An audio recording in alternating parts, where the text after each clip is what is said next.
Let's get more now on Australia's decision to gift dozens of the Army's Abrams tanks to Ukraine. Katerina Argarou is a co-chairperson of the Australian Federation of Ukrainian Organisations, and she joins me now in the studio. Katerina Argarou, welcome. So what do you think of Australia sending these tanks to Ukraine? Thank you, Joe, for the opportunity. First, it's an immense relief that the Australian government has been listening to our calls, has been listening to the Ukrainian government's calls specifically for decommissioned equipment. This is the largest donation of tanks that Ukraine will receive. Our community is absolutely thrilled with the news. Is that from any country? From any country.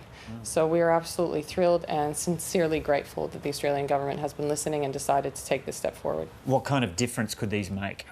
Oh, an incredible difference. We've seen that Ukrainians are ready to fight. They're ready to defend. They just need the tools to get the job done.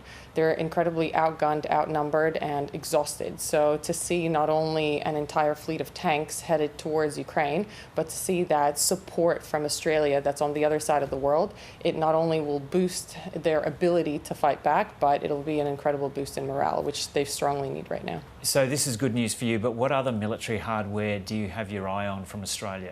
Well, as a community, we've been advocating that the Australian government considers any decommissioned Australian equipment. This is something that the Senate report that has been recently released from the Senate inquiry into aid for Ukraine has recommended that any decommissioned equipment from Australia be first considered for Ukraine. So there are things like Tiger helicopters that are currently coming up for review and decommissioning. There are also DJI drones that the Australian government has grounded that fleet. So we are hoping to get some answers from government to see if they could potentially consider sending those to Ukraine as well. Now, in the last 24 hours, there's been reports that Russia has taken 2 more villages in Ukrainian territory. What's your understanding of what's happening on the front line? Well, as we've raised this before here in this studio, the AFUO runs the Defend Ukraine Appeal, which is the largest non-lethal military aid fundraising campaign in Australia. We are in touch with over 50 different brigades across the entire front line providing non-lethal military aid. And we hear that feedback every day. We know that it's incredibly tough in Ukraine right now. We are going into autumn. There's rain. The weather's getting really cold, sometimes below 0 temperatures at night. So it's very tough physically. But we also know that Ukraine is outmanned. So considering the number of troops that Ukraine has versus Russia, it's remarkable how they're managing to hold the ground, but we also know that Ukraine doesn't have enough equipment, enough tools. So if they could get the tools to get the job done, that's the #1 priority right now for the troops on the front line. And do you know people on the front line yourself, and how tough is it being a Ukrainian and knowing the hardships that they're undergoing right now? It's incredibly difficult, Joe, because it's not only the people that are on the front line. They're obviously doing the most difficult work right now in the most difficult conditions.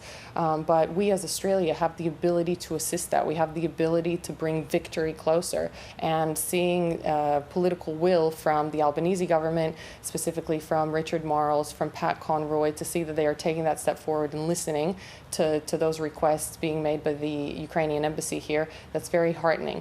And we know that it's not only the front line that's currently experiencing these atrocities. Regular cities, civilian targets are being absolutely destroyed right now. There's no military targets that Russia is targeting. It's absolutely everything that's fair game for them right now. And so we know that not only are the soldiers suffering on the front line, civilians are suffering in terms of critical infrastructure being targeted and drone attacks every single night, missile attacks. There's a huge problem with mental health as well, having to deal with these sort of attacks on a daily basis. So it's very difficult. And taking that into account, and these reports that even like North Korea is sending personnel to help the Russians now, what's the degree of optimism that you and Ukrainians have about the likelihood of a final Ukrainian victory? We believe in Ukraine being able to defeat the Russian Federation. We believe that Ukraine is fighting on the right side of history. We believe that we have the whole civilized world with us. And seeing countries like North Korea about to have troops on the ground in Ukraine, and the types of countries that currently support Russians, whether it's the countries that provide Shahed drones, whether it's others that provide components and things that target civilians in Ukraine, we know that there's an axis of evil that the rest of the civilized world needs to stand up against.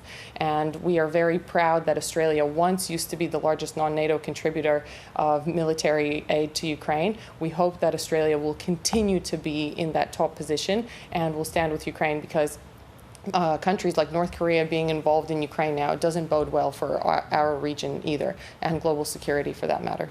Okay, Katerina Agru, thanks so much for coming in and talking to us. Thank you very much for the opportunity.